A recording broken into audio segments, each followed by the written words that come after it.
미국에서 15초마다 주택 강도가 발생한다는 사실 알고 계셨나요? 이는 매일 약 4,800건의 절도가 발생한다는 뜻입니다. 그리고 경찰은 신고된 모든 사건의 13%만 해결할 수 있습니다. 그러니까 주택 보안은 심각한 문제예요. 농담이 아니죠. 하지만 걱정하지 마세요. 안전하다고 느끼기 위해 집을 요새로 만들어야 하는 건 아니니까요. 큰 비용을 들이지 않고도 나쁜 사람들이 집에 들어오는 것을 막고 귀중품을 안전하게 지킬 수 있는 방법이 많이 있습니다. 가장 먼저 해야 할 일. 보안 시스템이 없는 집은 침입이나 도난을 당할 확률이 300%나 높기 때문에 보안 시스템 설치를 꼭 고려해야 합니다. 하지만 시중에는 다양한 유형의 보안 시스템이 있습니다. 그렇기 때문에 특정 요구사항, 원하는 보호 수준 및 예산에 가장 적합한 보안 시스템을 선택하는 것이 어려울 수 있어요. 결국 전문 설치와 DIY 설치라는 두 가지 옵션으로 귀결되죠. 두 가지 방법을 함께 살펴봐요. 전문적으로 설치된 시스템은 전문적인 모니터링이 필요하며 일반적으로 장기 계약이 체결됩니다. 전문 시스템에는 수수료가 부과돼요. 그러나 회사는 계약 기간 동안 비용을 분산하기 때문에 일반적으로 초기 장비 비용이 저렴해요. 전문 설치를 결정하면 먼저 보안 평가를 수행하고 모든 옵션을 설명할 수 있는 숙련된 기술자와 약속을 잡아요. 계약이 유효하다고 하면 시스템에 문제가 있는 경우 해당 업체에게 보고하여 장비가 올바르게 작동하는지 확인할 수 있어요. 결론적으로 장기간 튜토리얼 동영상을 시청하거나 매뉴얼 페이지를 읽는 대신 편안하게 휴식을 취하고 싶다면 전문적으로 설치된 보안 시스템을 선택해야 합니다. 하지만 전문적으로 설치된 보안 시스템은 계약 약정 조건으로 인해 특히 임차인인 경우 사용할 수 없을 수도 있어요. 또는 임차인은 아니지만 예산이 제한되어 있을 수도 있죠. 이럴 때는 DIY 설치가 유용합니다. DIY 시스템의 가장 큰 장점은 전문적으로 설치된 시스템의 평균 모니터링 가격이 월 5만 원 정도인 반면 이 경우에는 월 2만 8천 원 정도라는 점이죠. 또한 DIY 시스템에는 설치 비용도 없어요. 하지만 이 옵션을 선택하려면 더 높은 초기 장비 비용을 예상해야 해요. 또한 DIY 홈 보안 시스템에는 부적절한 장비 배치와 전문가가 발견할 수 있는 보안 취약점 누락의 위험이 따릅니다. 결국 시스템을 선택하기 전에 해야 할 가장 중요한 일은 집과 동네에 맞는 사항을 평가하는 것입니다. 도둑의 34%가 집에 침입할 때 현관문을 이용한다는 사실 알고 계셨나요? 즉, 문이 충분히 튼튼하고 안전하지 않다면 기본적으로 도둑을 초대하는 것과 같다는 뜻이에요. 따라서 보안 시스템을 설치하는 것만으로는 충분하지 않아요. 모든 외부 문도 점검해야 합니다. 문틀이 튼튼하고 경첩이 보호되어 있는지 확인하세요. 도어 보강 키트를 사용하여 보호 기능을 추가할 수 있습니다. 문에 우편물 투입구가 있는 경우 누군가가 우편물 투입구를 통해 문을 열 수 있는지 확인하는 것도 잊지 마세요.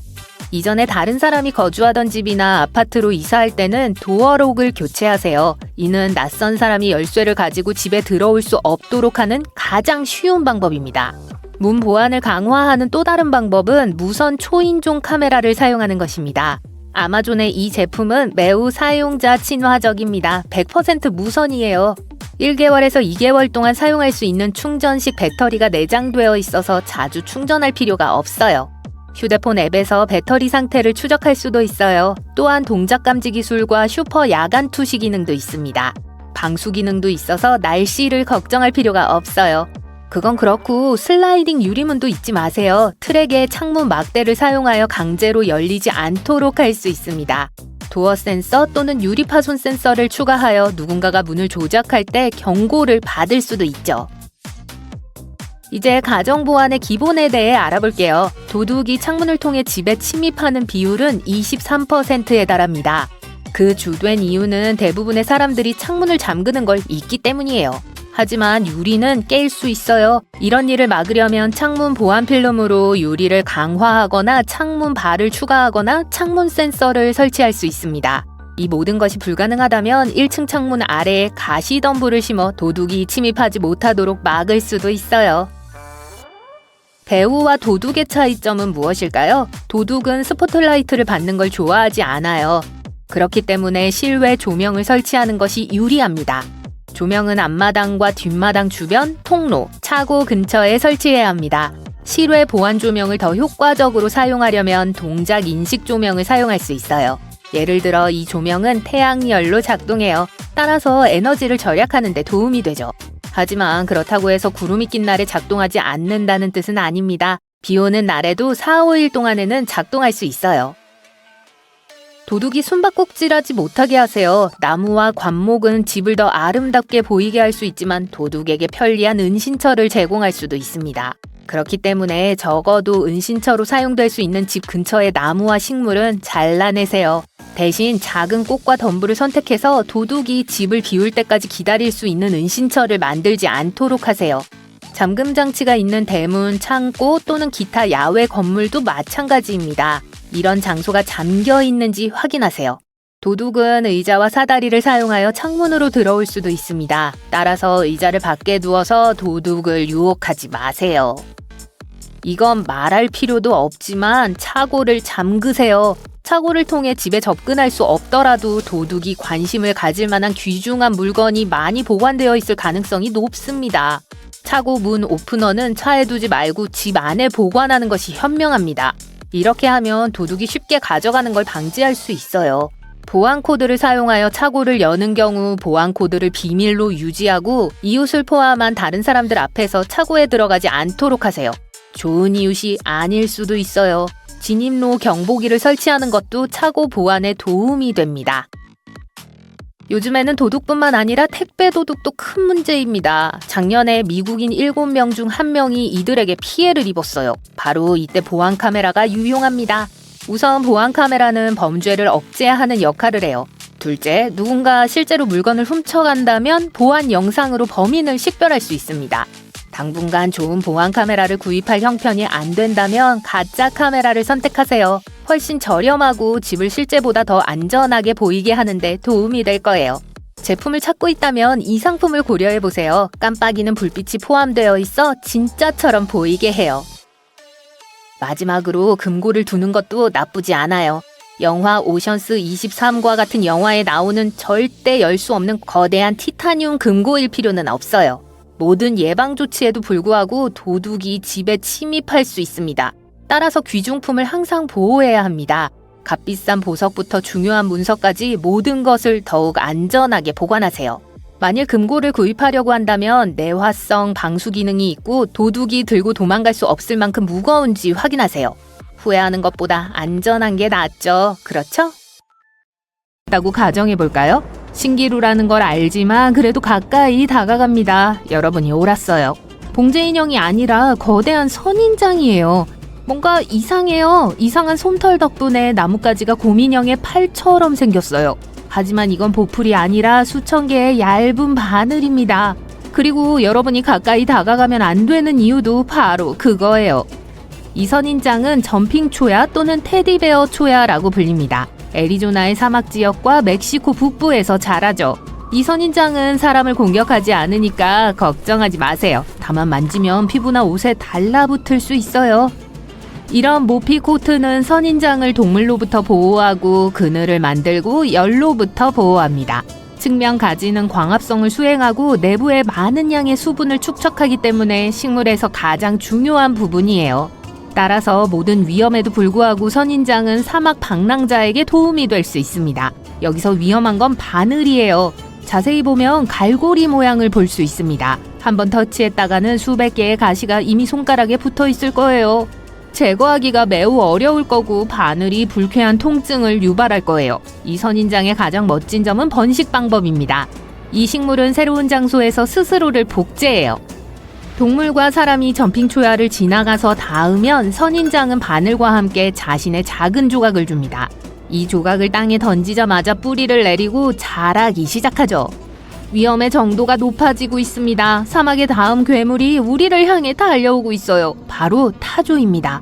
많은 사람들은 이 동물이 모래 속에 머리를 숨기는 겁쟁이라고 생각해요. 하지만 운이 냉장 또는 냉동 제품을 고를 수 있게 되어 있는 것도 예로 들 수 있겠죠. 과일과 야채는 마지막에 담아야 해요. 장바구니 밑바닥에 두면 안 되니까요. 터진 토마토를 좋아하는 사람은 없잖아요. 과일과 채소 얘기를 좀 더 할게요. 가능하면 아침 일찍 구입하는 쪽으로 해보세요. 하루 종일 밖에 앉아있던 채소는 모양과 식감을 일부 잃을 수 있고 어떤 것들은 약간 시들어 있을 수도 있어요. 쓰레기 처리 팁을 드릴게요. 일주일 내에 소비할 수 있을 정도보다 더 많은 물건은 사지 마세요. 대부분의 과일과 야채는 그렇게 오래 가지도 않기 때문에 갈망에 굴복하지 않는 게 제일 좋아요. 배부른 채로 쇼핑하는 것도 도움이 될 수 있어요. 사야 할 물건 목록을 미리 만들어서 갖고 쇼핑하는 것만큼요. 모든 제품의 포장을 철저히 검사하면 나중에 번거로움을 덜 수 있어요. 냉장된 제품은 만졌을 때 차가우면 되고 반면 냉동된 제품은 단단하고 새는 징후가 없어야 해요. 집에 도착하면 가능한 한 빨리 모든 필요한 물건들을 냉장 보관하세요. 일반적으로 2시간 이상 냉장고 밖에 있으면 안 돼요. 잘못하면 품질이 변할 수 있어요. 식료품점에서 화분에 심어놓은 허브를 사는 건 목록의 첫 번째가 아닐 수도 있지만 확실히 고려해야 할 사항이에요. 적은 비용으로 사용할 수 있을 뿐만 아니라 재배와 관리가 용이해요. 발코니나 심지어 부엌에 있는 멋진 허브 정원을 상상해보세요. 좋지 않나요? 군침이 도는 파스타 요리 위에 항상 신선한 바지를 얹으실 수 있어요. 아직 식료품점에 있으니까 커피 필터도 좀 사두세요. 집에 이 필터를 실제로 쓰는 기계가 없을 수도 있지만 집 주변에서 필터를 더 많은 용도로 쓸 수 있어요. 액체를 걸러내고 찬장에 섬세한 자기 그릇을 안전하게 쌓고 심지어 창문이나 신발을 닦는 데 사용할 수도 있어요. 만약 제일 좋아하는 과일과 야채가 세일 중이지만 양이 많아서 낭비가 아닌지 고민된다면 얼리는 걸 고려해보세요. 특히 신선한 과일이 드문 추운 계절에 먹을 스무디를 위한 아이템들로 비축할 수 있어요. 그런데 선반에 있는 바로 위에 걸 집지는 마세요. 특히 그게 빨리 상할 것 같으면요. 상점은 선입 선출 배치에 따라 농작물을 재입고해 둡니다. 그래서 선반 뒤쪽에 있는 물건들이 항상 조금 더 신선할 거예요. 커피보다 차를 더 좋아하신다면 차도 마찬가지예요. 찻잎으로 바꾸면 비용을 절감할 수 있을 뿐만 아니라 수제 티 블렌드로 만들 수도 있어요. 찻잎은 또 티백에서 파는 차보다 향이 더 강해요. 지구에서 제일 위험한 식물들을 만나봅시다. 이건 독미나리입니다. 북미의 들판과 목초지의 늪지대에서 자라요. 또 강과 개울가에서 이 식물을 찾아볼 수 있어요. 해가 없어 보이지만 미국에서 독성이 제일 강한 식물 중 하나예요. 독미나리의 독은 15분 안에 성인에게 치명적인 피해를 입힐 수 있어요. 하지만 삼켰을 때만이에요. 대부분의 사람들이 실수로 이걸 아티초크, 샐러리, 아니스로 착각합니다. 위험한 독에도 불구하고 독미나리는 편두통과 장 질환을 치료하는 데 사용돼요. 이 식물은 가축에 많은 피해를 입혔어요. 서양 등골나물은 들판과 목초지에서 자라요. 소가 그걸 베어 물면 식물은 지용성 독소를 방출해요. 이 독은 동물 내부뿐만 아니라 우유에도 들어가요. 우유를 마시는 어린 송아지들도 감염되죠. 독이 든 우유는 사람에게도 위험해요. 문제는 북미가 원산지인 이 식물은 가장 오래 사는 가을꽃 중 하나라는 점이에요. 이제 현대의 농장에서는 이 식물의 독은 그렇게 위험하지 않아요. 하지만 작은 개인 목장에서는 서양 등골나물이 최고로 위험해요. 우리 모두 두 종류의 콩을 알아요. 우리가 먹는 콩과 잭이 거인의 왕국에 가기 위해 사용했던 콩이요. 거기에다 독이 있는 것들이 있어요. 이건 피마자씨라고 불려요. 세계에서 가장 위험한 독소 중 하나인 리신을 함유하고 있죠. 몸에 들어가자마자 생명의 필수적인 단백질 생산을 막아요. 이 단백질 없이는 세포는 기능을 멈춰요. 세포가 더 많이 파괴될수록 몸은 더 고통받아요. 피마자씨를 짜면 리신이 나와요. 몇몇 콩들은 탈수, 약화, 환각, 발작, 그리고 다양한 문제들을 일으킬 수 있죠. 치명적인 손상을 입는데 약 7개의 콩으로 충분해요. 그러니까 어떻게 생겼는지 기억해서 숲에서 보면 절대 만지지 마세요. 지구에서 가장 아름다운 식물 중 하나는 가장 위험한 식물이기도 합니다. 벽죽도입니다. 모든 게 독이에요. 줄기, 뿌리, 그리고 분홍색 꽃도요. 심지어 이 식물의 작은 부분도 심각한 중독을 일으킬 수 있어요. 심각한 문제를 일으키기 위해서 위장 안에 들어갈 필요도 없어요. 꽃즙에 조금만 닿아도 알레르기가 생겨요. 그리고 태우려고 하지 마세요. 엽죽돌을 태우는 연기에도 독성 효과가 있기 때문이죠. 이제 세계에서 제일 위험한 식물이에요. 한 번만 만져도 몇 년 동안 아플 수 있고 아니면 평생 그 결과를 느낄지도 몰라요. 진피 또는 퀸즐랜드 스팅어라고 불리는 식물은 평범한 우엉 덤불 같아 보여요. 전혀 독이 있는 것 같지 않죠. 하지만 이 식물 옆에 서 있는다면 숨이 막히고 눈에서 눈물이 나올 거예요. 이 꽃의 잎에는 수천 개의 작은 독성털이 있어요.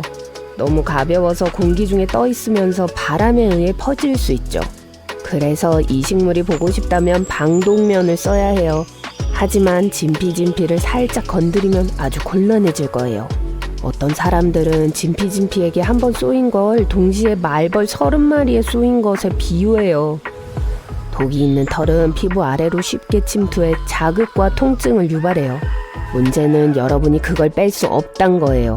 비누와 물로 씻고 소독용 연고를 사용해도 상황이 악화되고 있다는 걸 알게 될 거예요. 털을 거기서 뽑을 수 없어요. 거기에 박혀 독소를 배출하면서 여러분을 미치게 해요. 과학자들은 독소가 어떤 성분으로 구성되어 있는지 모르기 때문에 아직 해독제는 없어요. 저온과 고온에도 견딜 수 있죠. 불쾌한 느낌이 몇 시간, 며칠, 심지어 몇 달 동안 지속될 수 있어요. 이 식물을 만진 사람들은 침으로 인한 고통이 몇 년이 지난 후에도 다시 돌아왔었다고 말했어요. 하지만 털을 제거하는 게 불가능하다면 유일한 방법은 털에서 독이 빠지길 기다리는 거예요.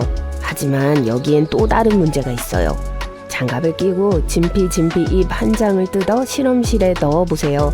그걸 말리고 몇 년 동안 잊고 있어 보세요. 그리고 여기 여러분 앞에 시들어 거의 파괴된 나뭇잎이 있어요. 해롭지 않아 보이지만 아니에요. 수년이 지난 후에도 독이 있는 털들이 잎의 표면에 남아 여전히 독소 효과를 일으켜요. 진피는 호주에서만 자라요. 태양과 울창한 녹색 숲을 사랑하죠. 관광객들과 벌목꾼들에게 심각한 위험을 입히곤 했었어요. 하지만 지금 이 식물이 있는 모든 곳에는 경고 표지로 표시되어 있어요. 식물 전시회에서 과학자들은 사람들이 그걸 만지지 못하도록 이 식물을 우리에 넣어놨어요. 묵주 완두콩은 검은 눈을 가진 흰 씨앗 또는 흰 눈을 가진 검은 씨앗이에요.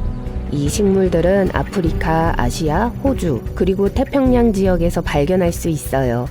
어떤 종들은 사람들에 의해 플로리다와 하와이로 운반되었습니다. 도시 거리에서도 이 식물을 만날 수 있어요. 묵주 완두콩 씨앗은 보석과 몇몇 장난감에 사용되었어요. 묵주 완두콩 팔찌를 차고 있는 사람들은 아마 씨앗의 독성에 대해 모르고 있을 거예요. 피마자 씨와 묵주 완두콩은 세포 파괴에 기여해요. 흥미롭게도 묵주 완두콩은 장식으로 사용될 뿐만 아니라 특정 건강 상태를 치료하는 데에도 사용돼요. 목록에서 유일하게 유독해 보이는 독성 식물이에요. 아마 봤을 때 손으로 짚고 싶진 않을 거예요.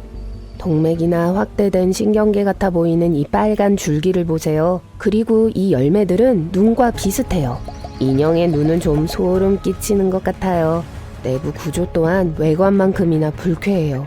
인형의 눈에는 위험한 독소가 있어요. 오래 자랄수록 구성 성분의 독성은 더 강해져요. 인형의 눈의 화학물질에는 근육과 심장을 진정시키는 효과가 있어요. 그 뜻은 몸의 긴장이 너무 풀려서 작동을 멈출 수 있다는 뜻이죠. 아마 이 식물은 실제 또는 야생동물 영화에서 봤을 거예요. 파리 지옥풀은 육식성 식물의 희귀한 대표자예요. 다행히도 곤충에게만큼 인간에게 위험하지 않아요. 하지만 어쨌거나 거기에 손가락을 찔러 넣으면 안 돼요. 자, 이런 식으로 되는 거예요. 식물이 입을 벌려요. 가운데 향긋한 냄새가 나는 빨간 꽃잎이 있어요. 이건 미끼예요. 파리나 딱정벌레가 이걸 알아차리곤 맛보려고 해요. 꽃 안으로 올라가요. 하지만 파리 지옥풀은 바로 다치지 않아요. 식물 안에 있는 작고 민감한 털들이 파리의 움직임을 세요. 만약 파리가 20초 안에 2번 이상 움직이면 식물은 1초 내에 입을 닫아요. 이 간격은 쓰레기가 파리 지옥풀에 떨어졌을 때 불필요하게 닿는 걸 방지해줘요. 그럼 파리는 갇히게 돼요. 식물의 턱에 있는 털 같은 게 새장처럼 작용해요. 먹이는 도망갈 수 없어요.